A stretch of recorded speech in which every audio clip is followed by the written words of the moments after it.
Bienvenidos a Cruce Palabras por Telesur. Soy Luis Hernández Navarro y hoy estamos de manteles largos en este Cruce Palabra con nuestro amigo Paco Ignacio Taibo, conocido de todos ustedes, historiador, novelista, actualmente director del Fondo de Cultura Económica, un gran promotor de la lectura, para hablar de un tema apasionante en el que, entre otros, él es erudito. Los 100 años del muralismo mexicano. Paco, muchas gracias por estar con nosotros. Un placer, como siempre. Paco, hace ya muchos años tú escribiste una historia del sindicato de artistas y pintores, una construcción gremial, cultural, política, en parte ligado a lo que después sería el comunismo mexicano, donde participaban gentes como David Alfaro Siqueiros, José Clemente Orozco, Diego Rivera. Y estamos ahora celebrando pues el primer centenario de esa gran creación de los muralistas mexicanos. ¿Cómo explicarías tú el surgimiento de un arte popular, un arte público, como el que se formó en aquellos años? Es un cúmulo de accidentes bien divertido. Hay una tentación a decir, Vasconcelos abrió la puerta al muralismo. Vasconcelos pagaba 3 pesos por metro cuadrado y confrontó a los muralistas varias veces. Sin embargo, tenía una especie de olfato frente al talento, ¿no? Esa es la primera. Y la segunda fenómeno extraño es el encuentro de pintores con un talento enorme y una vocación política muy fuerte. Entonces empiezan a reunirse en torno a la figura de Rivera. Estuvimos buscando la casa donde se reunían en Lerdo, y Rivera, que venía además de una experiencia de arte no popular, El cubismo francés. el cubismo francés, de repente empieza a generar una visión de la revolución ya terminó, pero las demandas de la revolución no están satisfechas, el país está por contar, y es el esplendor. Porque el talento que había ahí era tan grande, tan grande, tan grande, que hay 8 pintores de primera más 4 ayudantes de primerísima reunidos en torno al proyecto del muralismo. Entonces les dan muros. Vasconcelos les da muros en la prepa. Muros que no estaban hechos para hacer murales, Nada. ¿no? Que Algunos vienen del son mundo, absurdos. edificios coloniales. Así es. Algunos absurdos, como una imagen en la escalera que para mirarla tienes que irte de lado, y les da muros. Y entonces Rivera empieza con la creación, que es el menos mural de los murales, el menos muralista de los murales, que es pura alegoría, pero es muro y es grande. Y ahí se junta. Y ahí aparece Pacheco, que viene de pintar muros en iglesias, muros con connotaciones religiosas. Llega Fermín Revueltas, que es un verdadero genio, el desdichado, brillante hasta decir basta. Llega Charlotte, uno de cuyos muros, para mi gusto, es de los mejores que hay ahí. Llega Alba de la Canal, maravilloso. Llega Siqueiros. Y el rejego Orozco, ¿no? Llega también, que es maravilloso. Y entonces, a lo largo de unos meses, en torno a la creación, el mural que están pintando en lo que hoy es prepa, lo que fue Prepa 1, donde yo crecí como estudiante defendiendo esos muros contra los que querían meterles grafitis, surge el movimiento. Y surge con variantes muy curiosas. Por un lado, surge como sindicato, y se llama a sí mismo Sindicato de Pintores, ¿no? Y surge con un discurso político que afinan luego, ¿no? Y luego surge como trabajo colectivo. Cuando dices, este es un mural de Alba de la Canal, sí, pero esta mano se la metió Orozco, y esta mano, y esta esquina, y el relleno de este mural de Rivera lo hizo, ¿no?, este grupo. Y entonces el anecdotario que se va creando pues es de una riqueza insospechada. Pero tan verdaderamente poseídos, porque me dan 1 metro de muro, voy sobre él. Y entonces a partir de eso empiezan a pintar los muros de la Secretaría de Educación y los muros de la prepa. Entonces ocupan espacio, ¿no? Al ir ocupando estos espacios van ideológicamente desarrollando. Rivera, en el momento en que entra a los muros de la Secretaría de Educación, entra con una especie de nacionalismo de extrema izquierda maravilloso, descriptivo. Patio de las fiestas, ¿no? Lo popular, el patio del trabajo, lo radical, el mundo confrontado, proletario burgués, campesino rebelde, y ahí están pintados obviamente Zapata, Carrillo Puerto, ¿no? Y luego las excepciones, las cosas que no se esperan, el conflicto entre los guerreros españoles que son puro hierro y las comunidades mexicas resistiendo, y el choque que es robótico, ese mural. Y de repente surgen fenómenos sorprendentes. En un muro de una esquina de la prepa, de lo que fue la prepa 1, San Ildefonso, le dicen a Fermín Revueltas, ese para ti. Fermín lo mira, el muro, es el muro del antimural, porque no hay distancia entre la observación y el mural. Para verlo tienes que irte a la pared al lado y hacer ejercicios para mirar para arriba. Y empieza a pintar. ¿Y qué pinta? Y es un poco la esencia del concepto del sindicato de pintores. Pinta una Virgen de Guadalupe rodeada de prostitutas vestidas con colores, chíngame la retina, verdes, amarillos. Y cuando un periodista de Excelsior, que es muy reaccionario en aquella época y ahorita, le pregunta, oiga Fermín, usted es ateo y comunista, ¿por qué pinta una Virgen de Guadalupe? Y Fermín enigmáticamente le responde, por eso. Y me quedé con esa preocupación, ¿qué estás diciendo, Fermín? Porque luego, días después, decide hacer una huelga pistola en mano, cerrar la prepa para que le suban el salario de cuánto cobran por metro, y hace la primera huelga del sindicato de pintores solo, porque los demás están observando y no están muy convencidos de que el camino es la huelga. ¿Qué quiere decir Fermín? Quiere decir que su ateísmo comunista se refleja en una percepción de lo popular. Y es esta Virgen rodeada de putas la que la expresa. Y el que no entienda, pues que no entienda. Pero lo que van logrando no tiene desperdicio. De repente la eclosión es de tal tamaño que hay metros y metros y metros pintados en esos 3 lugares, que luego se transportarían a Chapingo en una segunda fase.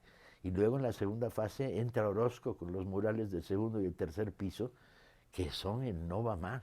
Son de una radicalidad política como México nunca ha conocido. Te tiras de risa con la ultraizquierda de este país, con los jovencitos esos que le echan botes de pintura a las estatuas de la Reforma, les dicen, vengan a ver a Orozco, desdichados. La oligarquía, la iglesia, el clero, los fifís, ahí están retratados. Bueno, un cuadro de Juan O'Gorman, son explícitamente se llama así, sí. Son después, maravillosos en la ultra. Y el cuadro emblemático es de los puñales. Minero saca de la mina el hierro para hacer puñales para matar al patrón de la mina, que es la ultra un arte de que Rivera. Produjo reacciones enconadas en su contra, como expresión de la fealdad,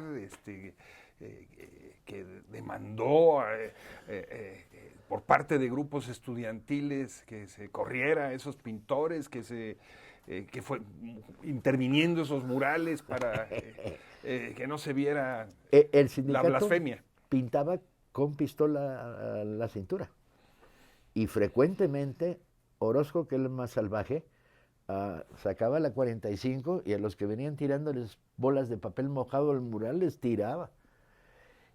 Pero al mismo tiempo que iba adquiriendo un sentido de confrontación con las formas tradicionales de estos locos afeando nuestras paredes, que haya afeando nada, son maravillosos. Bueno, nos parecen maravillosos ahora, pero en aquel entonces También, rompían también. con el canon existente. Desde que nacieron fueron populares. La gente del pueblo entraba a verlos y se sentaba en el suelo. El mural que tiene del Tianguis Rivera, donde cuenta cómo es un tianguis en Tenochtitlán, a la fecha y durante 100 años ha sido recorrido por ciudadanos que van con sus familias a decir, mira, y esto debe ser la canela, y esto, mira, la chinampa, siguen siendo los murales de un atractivo popular inmenso, inmenso. Yo los he recorrido platicando con la gente y diciendo, ahora súbanse un piso para ver en esta esquina el autorretrato de Rivera, que es precioso el autorretrato de Rivera, tiene cara de sapo. Sí. Se pintó a sí mismo con cara de sapo. Pero además son de una locura maravillosa. Un día Rivera dice, he traído un amigo mío porque vamos a experimentar con la marihuana. Y el resto del sindicato reunido ahí dice, ¿qué? Sí, porque estamos muy locos, vamos a ver si la marihuana produce un efecto que saca a flote nuestra locura pictórica. Experimenta. El experimento dura un mes, porque en un mes Siqueiros Moto se cae del andamio y casi se parte el hocico. Empieza, reunión del sindicato de pintores. Desterrada la marihuana en nuestras filas no sirve para pintar, fuera, al rato. Y simultáneamente van creciendo políticamente. Fundan el Machete, el periódico del Partido Comunista. Que después se lo entregan, ¿no? Luego lo sueltan, pero en principio ellos lo hacen. Sí. Y escriben y relatan y el sindicato tiene una presencia política. De hecho, es la presencia más importante que tiene el Partido Comunista en la sociedad mexicana. ¿Te parece, Paco, si vamos a una pequeña pausa? Desde luego. Amigos, amigas, no se vayan. Volvemos muy breves instantes para seguir con esta sabrosa conversación.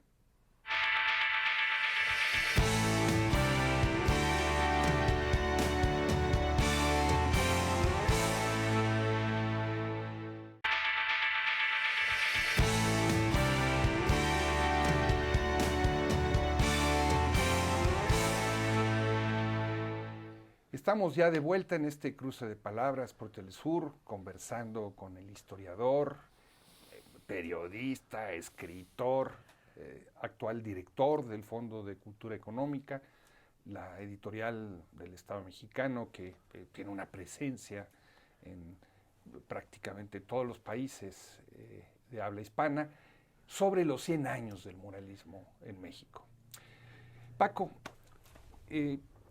un controvertido intelectual mexicano, Vicente Lombardo Toledano, el hombre de Moscú en México durante muchos años, pero también muy cercano a muchos de estos artistas, explicaba el surgimiento del muralismo diciendo, bueno, es que como los obreros o los campesinos no tienen tribunos, no tienen partidos, pues tienen que expresar su descontento, sus sentires, su visión del mundo, por supuesto a través de escritos, pero sobre todo a partir de la pintura, ¿no? La pintura se convierte en un vehículo para asumir una representación que no tenía la sociedad mexicana que protestaba en aquella época.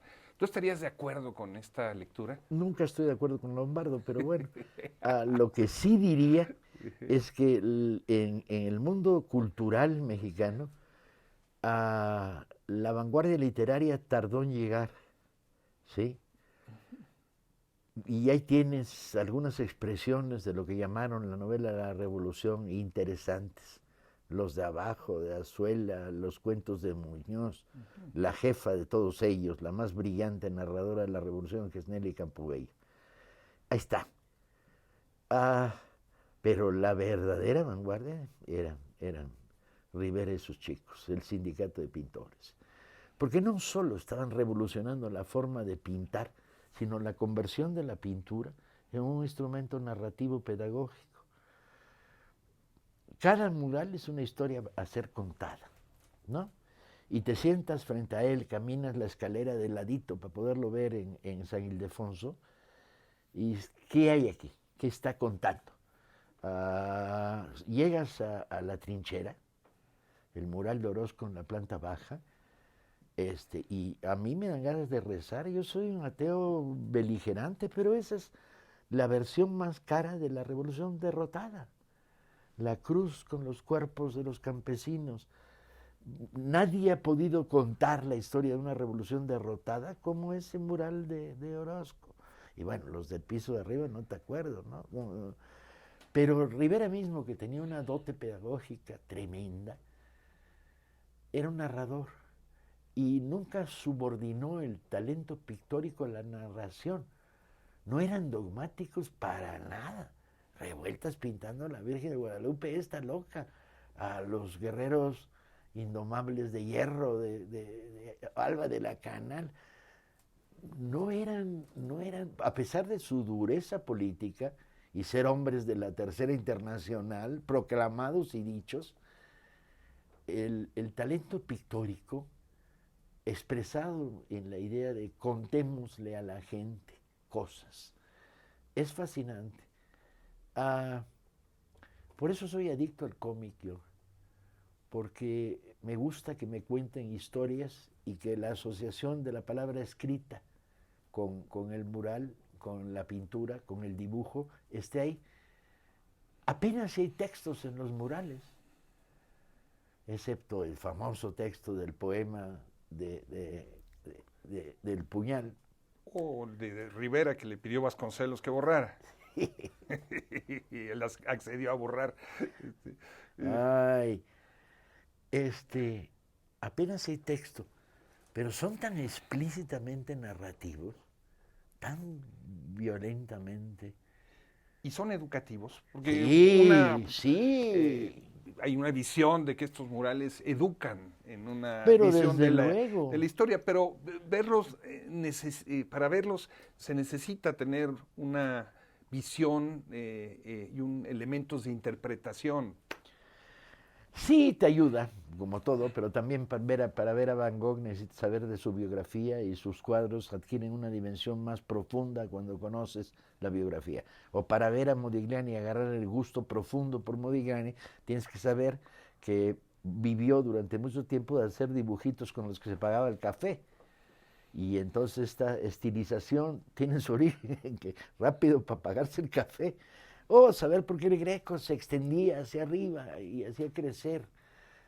Lo extra pictórico del mundo pictórico pues, está también ahí, es parte de la narración. Ahora, si celebramos 100 años del muralismo, podemos hacerlo de dos maneras. Decretar viva el monumento del pasado o decretar viva el monumento del presente. Yo que estudié en Prepa 1, que soy militante del muralismo, cuando Cuevas lanza la declaración de la cortina de nopal antimuralista, yo casi vomito, ¿no? Diciendo que es absurdo, quieres hacer otras cosas, adelante, pero no tienes por qué romper con este momento glorioso de nuestro pasado. Y la presentación del muralismo como una expresión del nacionalismo mexicano más acendrado de corte estatal. Nomás que te faltó un pedazo, es el nacionalismo campesinista y proletarista, tiene un contenido, no es el nacionalismo balín, no son águilas volando por el cielo, no, es la izquierda, la visión de abajo. Necesitamos hacer un gran libro sobre los murales, una guía de murales, baratísima, contando todas estas historias y poniendo una fotito chiquita del mural y diciendo, lo puedes ver aquí. Porque luego hay que ver los del mercado, que son gloriosos, hay que ver el de Chapingo, hay que ver el de la Normal. O sea, pintaron tantos metros de pared esta generación de pintores que se los deberíamos estar agradeciendo todavía hoy. El muralismo es algo vivo, no muerto. Tan locos los que piensan que es un fenómeno del pasado. Y las mujeres muralistas, Paco, gente como Aurora Reyes o las hermanas Ringgold, que estuvieron con Rivera. Sí, o la propia Tina Modotti, que estaba fotografiando parte del fenómeno. Tengo que ponerme a pensar más los murales del mercado, que me llevó Humberto Musacchio y me los leyó. Ajá. Pero, ¿dónde está Pablo Higgins? sí, ¿Dónde están todos sí, esos? sí, esa, la segunda Impresionante. la segunda Sí, generación. la segunda generación, o los del Centro Escolar Revolución, Me falta, la maestra rural. Tengo en que fin. hacer giras de muralismo. Ajá. Pero tú dices, está vivo, A ¿no? fuerzas. Esta pretensión de que ese estilo de arte público está ya caduco, que no nos dice nada hoy en día. A mí me gustan los pintores abstractos. Veo cosas de Nierman y me gustan mucho. Pero tengo que, para que me guste Nierman, negar el amor que le tengo a la Virgen de Guadalupe de Fermín Revueltas. Para nada. Yo creo que el riesgo de la sociedad cultural mexicana es formalizar estatalizando, que no sirve, ¿no? O ignorar profundamente los contenidos ideológicos. Si vamos a celebrar los 100 años del muralismo, vamos a celebrarlo visitando y platicando, organizando visitas masivas a los murales donde el que sabe cuente. Vean cómo está usando el color en este, ¿sí? ¿Y por qué? ¿Y eso qué es? Pues eso es el cacao, compañeros, ni más ni menos. ¿Y esto? ¿Por qué están armados Revueltas y Tina Modotti en un mural resistiendo y repartiendo armas? Bueno, hay que platicarlos. Los murales son esencialmente narrativos. Una de las constantes en estos murales es las referencias al pasado indígena mexicano, como si fuera un pasado nostálgico, o no. Tiene una lógica. Cuando adoptas una épica campesinista, detrás de los campesinos están las comunidades. Entonces, no es tanto que estés llorando por el mundo azteca desaparecido, porque de repente aparecen tlaxcaltecas y oaxaqueños por aquí y por allá en el muralismo, por todo el patio de las fiestas. Lo que hay es, si eres campesinista, no puedes ignorar que en las poblaciones campesinas está la componente de las comunidades originales. Bueno, ahora a veces se pasaban de aztequistas, cosa que yo soy pro tlaxcalteca, entro en conflicto, pero no pasa nada. Hay en esos murales toda una visión de la lucha de clases en México, no estoy exagerando, No, hablar de la lucha para de clases, nada. que es anterior a la narrativa histórica que se construye durante el cardenismo, de una visión de la historia de México a partir de esa matriz. ¿Sabes qué tiene que ver con la formación política del grupo de los muralistas? La formación política evidente es, hay y hubo una revolución que no cumplió su promesa. Y ahí está. Esa es ideológicamente la visión fundamental. Por ejemplo, los muralistas no saben nada de la Reforma y ven la conquista como un conflicto de... Y lo de los murales de Orozco, por ejemplo, del castillo de Chapultepec sobre la Reforma. Son muy formalistas, Okay. ¿no? Su Juárez es muy de caricatura pro Juárez. Bueno, de repente Siqueiros avanza un poco más, pero por ejemplo no se sabía en la Reforma. En general, esta generación culturalmente sabía un montón sobre lo que se estaba produciendo en Europa en términos de vanguardia, ¿sí? Y sabían un montón sobre las paredes. La batalla por la encáustica es divertidísima. Los primeros murales se les caían pedazos. Estaban ahí estudiando si Leonardo da Vinci la hizo o no la hizo. Cuando pinta la batalla de Anghiari, que se le caen pedazos a Leonardo la batalla y que la conocemos por dibujos que se hicieron de ella. Entonces, peleando contra las técnicas. ¿Sí? Siqueiros, por ejemplo, tiene una gran sabiduría técnica que lleva hasta los últimos días de su vida buscando materiales para pintar.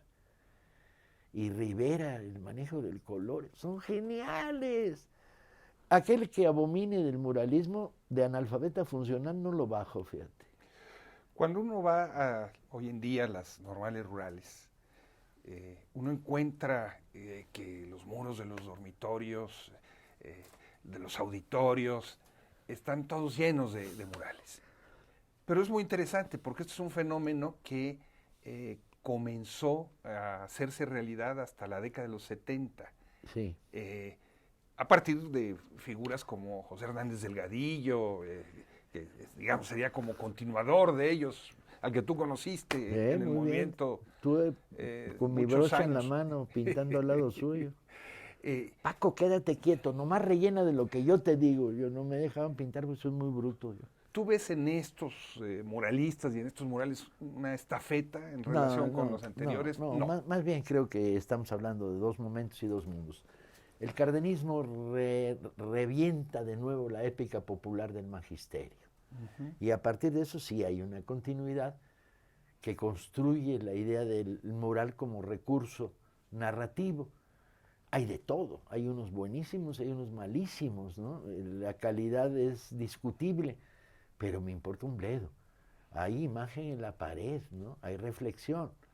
Muchas veces formalista y entonces es preocupante que la reflexión que tenga sea sobre este cúmulo de ideas de el maestro es la patria, etcétera, etcétera. Yo más bien soy de la línea del maestro pintando o leyendo también está luchando, pero no. Yo creo que el muralismo es lo que es, fue lo que fue, está vivo y ahí lo tenemos y puede seguir haciendo muralismo desde luego. La experiencia de Iztapalapa de estos últimos años es notable. Son miles de paredes muralizadas, con las cosas más diversas, ¿sí? Pero hay libertad ahí. Paco, el tiempo ya se nos vino encima. Tú cuentas la historia de este sindicato en tu libro Bolcheviques. Uh-huh. Una historia narrativa del comunismo mexicano, de sus primeros años. ¿Cómo conseguirlo? Bolcheviques está a la venta, está vivo. Pero además, El Muro y el Machete, que es en particular la historia del nacimiento del sindicato de pintores, lo puedes bajar gratis de la página de la Brigada. De la Brigada para leer en libertad. Sí. Así se busca. Brigada para leer en libertad, bajar libros, El Muro y el Machete, de Paco Ignacio Taibo. Paco Ignacio Taibo, muchas gracias por compartir con nosotros. Mi pasión muralista. Amigos, amigas, muchas gracias por su amable compañía el día de hoy. Ya saben, los esperamos la semana que viene aquí por Cruce de Palabras por Telesur. Hasta la próxima.